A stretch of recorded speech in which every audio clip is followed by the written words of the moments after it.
किसी राज्य में एक जगदीश नाम का एक आदमी रहता था। वह बहुत गरीब था।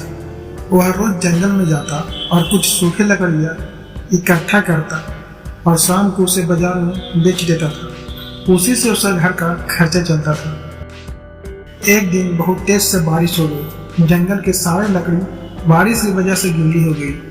अब जगदीश सोचने लगा कि आज तो सारी लकड़ी गीली हो गई। आज मैं बाजार में क्या बेचूंगा, आज का खर्चा कैसे चलेगा। ये सब सोचकर और उदास होकर जंगल में पेड़ के नीचे बैठ गया। तभी जंगल में उसे एक डाकू का अड्डा दिखा। वहीं पे एक तोता भी था। जगदीश ने उसे पकड़ लिया। घर लौटते समय उसे एक आश्रम मिला। वहां पे भी एक तोता था। जगदीश ने सोचा कि अगर मैं इन दोनों तोतों को भी पकड़कर बाजार में बेचूंगा तो बहुत अच्छे पैसे मिल जाएंगे। फिर उसने बहुत मेहनत करके उन दोनों तोतों को पकड़ लिया और उसे घर लेकर गया। दूसरे दिन वह दोनों को अलग अलग पिंजरे में रखा और दोनों तोतों को बाजार में लेकर गया। दोनों के अलग अलग दाम लगाए। लोग आते और उसका दाम पूछते। तब जगदीश कहता कि एक का दाम 100 रुपये और दूसरे का दाम 2 लाख रुपये। इस तरह के दाम सुनकर लोग चौंक जाते थे, क्योंकि देखने में दोनों एक ही तरह के थे। बाजार में किसी ने भी उन तोतों को नहीं खरीदा। यह बात वहां के राजा को पता चली। उन्होंने अपने एक नौकर को आदेश दिया कि जगदीश को दोनों तोता के साथ इस राजमहल में लेकर आओ।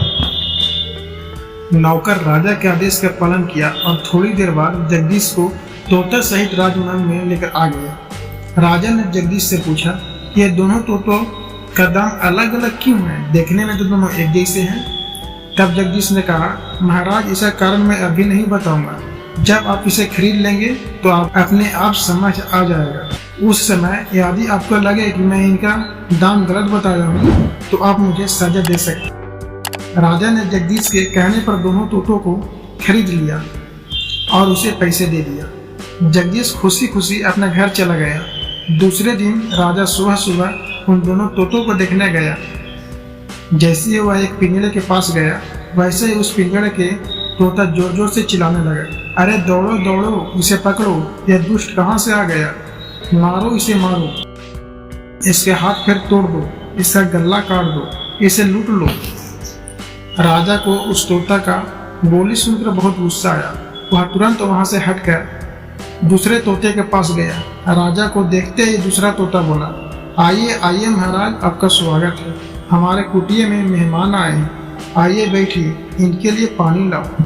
यह सब देखकर राजा को बहुत हैरानी हुई। उसने तुरंत अपने नौकर से कहकर जगदीश को बुलवाया और उससे इन दोनों को आवाज़ फर्क के बारे में पूछा। जगदीश ने बताया कि महाराज, मैं एक तोता को डाकू के अड्डे से लाया और दूसरे ऋषि के आश्रम से पकड़ा। डाकू लोगों को मारते पीटते, गालियां देते और लूटते थे। उन लोगों की बातों को सुनकर पहले वाले तोते ने यह सब सीख लिया और वैसे ही बातें करने लगा। दूसरा वाला तोता ऐसा बोलना इसलिए सीख लिया था कि वह एक साधु के आश्रम में रहता था और आश्रम में लोगों का हमेशा स्वागत होता है, वेद पुराणों का पाठ होता है और वहाँ हमेशा मीठा मीठा शब्द बोला जाता है।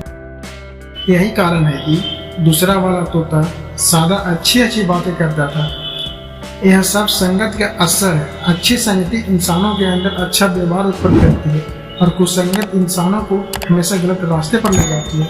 इसलिए हम सभी लोगों को सर्वश्रेष्ठ और ज्ञानी लोगों की संगत में रहना चाहिए। इसलिए कहा गया है कि जैसी संगत वैसी रंगत।